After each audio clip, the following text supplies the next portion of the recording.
pri silvestrovskom vydaní žurnálu. Práca moderátora je naozaj ťažká a netreba si o nej robiť žiadne žalúzie. Redaktori žurnálu musia mať vysoké ICQ a byť poriadne suterénni. Taktiež musia byť opatrní pri používaní cudzích termitov, lebo sa im to môže vrátiť ako buzerant. Aj pri splnení všetkých týchto vlastností sa však stáva, že sa jazyk zapletie a potom to dopadne všelijako. Ideme. Papageno. Pre halloweenské kostýmy je typické to, že sú navrhnuté tak, aby vyzerali ako strašidelné mačrasy. Študenti žurnalistiky nemusia za praxou utekať ďaleko. Chodiť. Každá inscenácia nesie v sebe posolstvo. Slovo posolstvo je hrozné, neviem si iného, neviem povedať. Môžeš.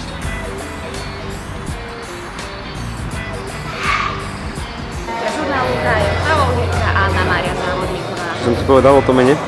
Ako? Som ti povedal o tom mene? Najprv seba, potom ja. Nie, ja som mi povedal, že nám najprv to povedal, ale dobre. Dáme... Dobre, dve verzie.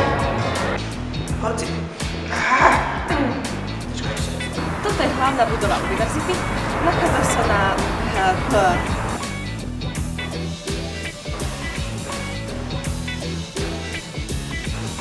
Hoci je to netradičný šport, Našiel si našiel si.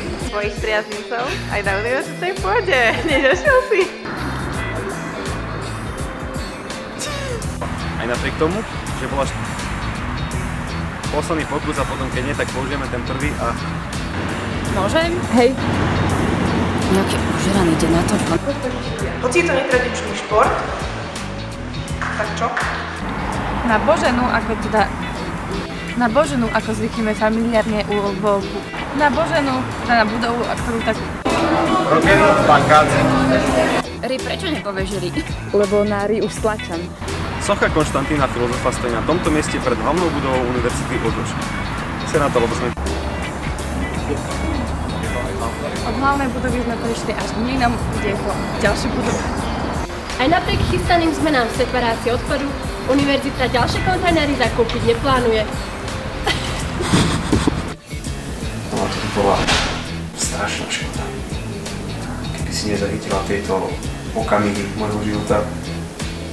Konkrétne sú veľmi dôležité, pretože ak kantne nesprávne vyvážiš na obraze kamery, tak v tom prípade je divák zmetený a to spôsobuje zmetenie.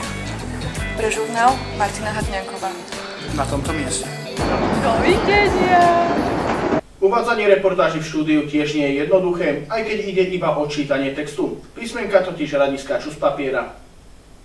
Už svieti červené, to znamená, že už to ide? Ak študuješ, tak nezarobíš. To mám tu prvú, ne? Hej, ty drogový nadšenec. Marek, ty si drogový nadšenec. Čo tam je? Krev?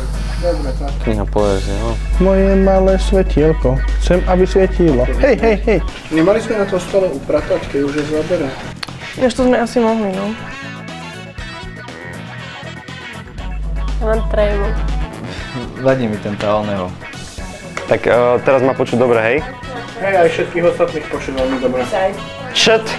Vítame vás pri sledovaní DAP. Keď to dočítam, tak sa mám ďalej pozerať radšej na ten text, aby som nepohla s očami, alebo sa mám pozrieť do šošovky.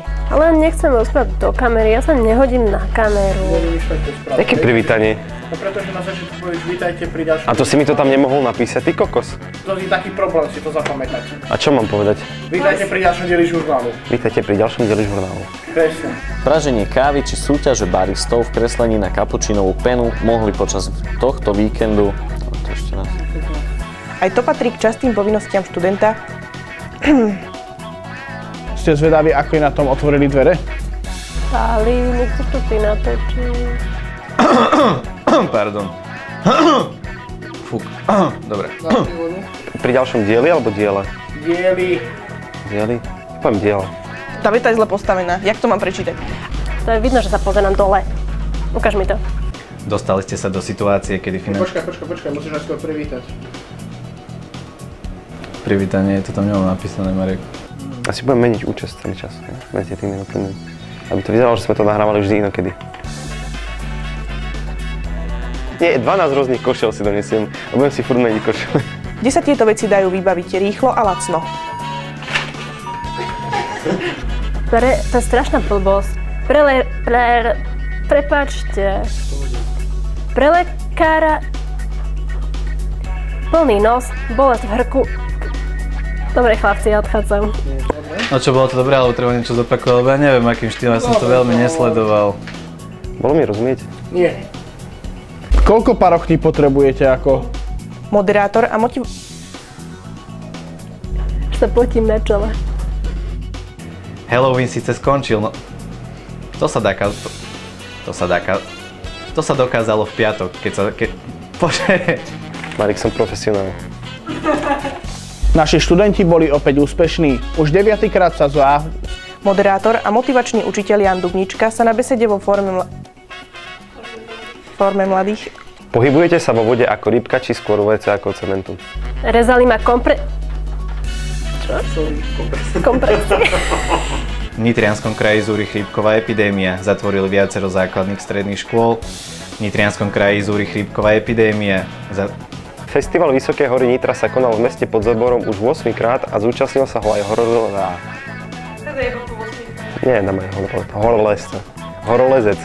George Bernard, viem ako sa číta George Bernard Shaw, ale ďakujem, že mi to pripomína, že to je teba veľmi pozorné. Nechceš to vypnúť? Ako sa chrániť, kedy voľne dostupné lieky? Ako sa chrániť, ktoré voľne dostupné lieky vám pomôžu vírus poraziť a kedy je čas ísť k... Koľko toho napísali tí dva blbci? Ten počítač spadol sám od seba len tak. Aký prístup máme zaujať k zmenám a stať sa architektom vlastného života. OK, takže z toho rozdelím na dve vety. Dve vety. Som to hneď opravil sa. Sú to také dlhé vety, nejaké krkolomné. Vidím to v pohode, len čítať ma asi nenaučil. Ani dnes tomu nie je inak. Ľudská Dovidenia opäť o týždeň. Počkaj, to môžem povedať do kamery. Domáce klobásy, pivo a dobrá nálada. To sú tri veci, ktoré nechýbali na festivale. Domáce klobásy, pivo a dobrá nálada. To sú tri veci, ktoré sa konali na... Domáce pivo... Zdravie je pre mladých ľudí len málo kedy prioritou. Ďakujeme vám za pozornosť. To je blbosť, to je hrozné. Že dovidenia o týždeň, to je blbosť. Ale ja sa vždy inde pomýlim, vieš, to je taký progres v prípade mojej osoby.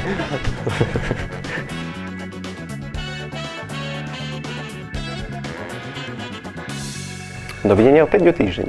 No tak toto.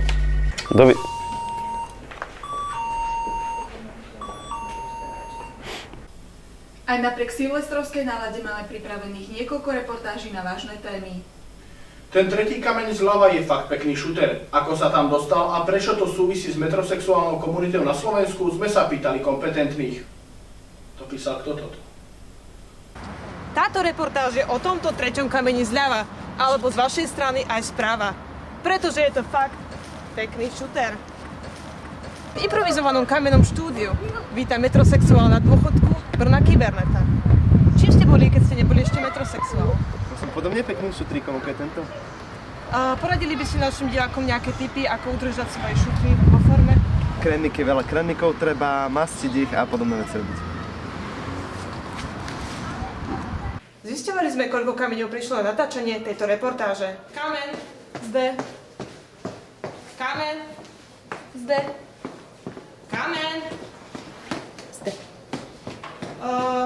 Kameň. Kameň chybí. Kameň. Zde. Boli tieto pekné šutre niekedy obeťou trestného činu? Pekné šutre sú vždy obeťou trestného činu, avšak najmä tie, ktoré sú tak ako ja po transgendrovej operácii žalúdka. Ostatné už menej. Môžem vám doniesť aj nejaké štatistiky najbližšie, keď sa stretneme. Z tohto krásneho šutra pre silvestrovský žurnál ja. Na nitrianskych brehoch prebiehajú búrlivé demonštrácie. Ľudia si žiadajú, čo je vraj podľa práva ich. Práve sa spájame s našou vysunutou redaktorkou, ktorá je priamo na mieste, aby nám priblížila požiadavky protestujúcich. Martina, počujeme sa? Áno, počujeme sa. Počas dnešného dňa prebiehali v Nitre mnohé demonštrácie. Pýtali sme sa aj jedného z demonštrujúcich, prečo vlastne demonstroval. Keby sme mali plťku, takú nerezovú trubku, tak by sme preplávali a dostali by sme sa na tam ten chodník, A odtiaľ by to bolo bližšie. Ako demonštrácia prebieha, Martina? Viac o priebehu demonštrácií nám porozprávala zástupkyňa policajného zboru. Tak ako? Demonštrácie prebiehali pokojne a nebol potrebný žiaden zásah jednotiek. Tak to vyzerá naozaj búrlivo, Martina. Ďakujeme za aktuálne informácie, Martina. Vývoj budeme aj naďalej sledovať a úplnú reportáž vám priniesie už v najbližšom silvestrovskom žurnáli Martina. Ty máš poďku? Bohužiaľ, my nie sme takí majetní. To je z dnešného silvestrovského vydania žurnálu všetko. Prajeme vám dobrú zábavu a úspešný štart do nového roka. Veľmi sa neprežerte, s alkoholom to neprežente a hlavne sa na nový rok prosím vás neožente. Ja som sa oženila, je to teda pekne na prd. Môj kolega samozrejme žartuje, však ja mu to doma spočítam. Lúčime sa s vami a ešte raz prajeme príjemne stráveného Silvestra. Dovidenia.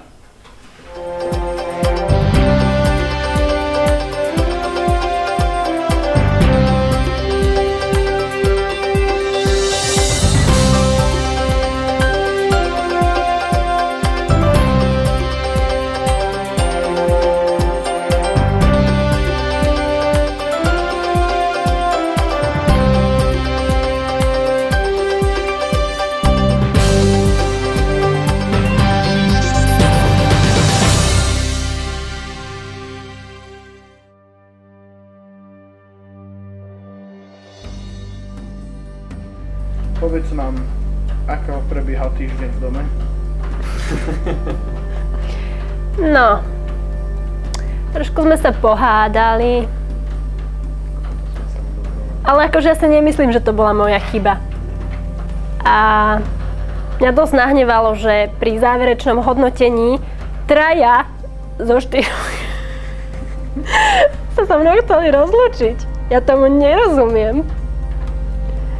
Lebo ja vôbec nie som afektovaná. Ja proste nechápem. Je mi to ľúto. Ale iba to, že som vypadla. Ale nič iné neľutujem.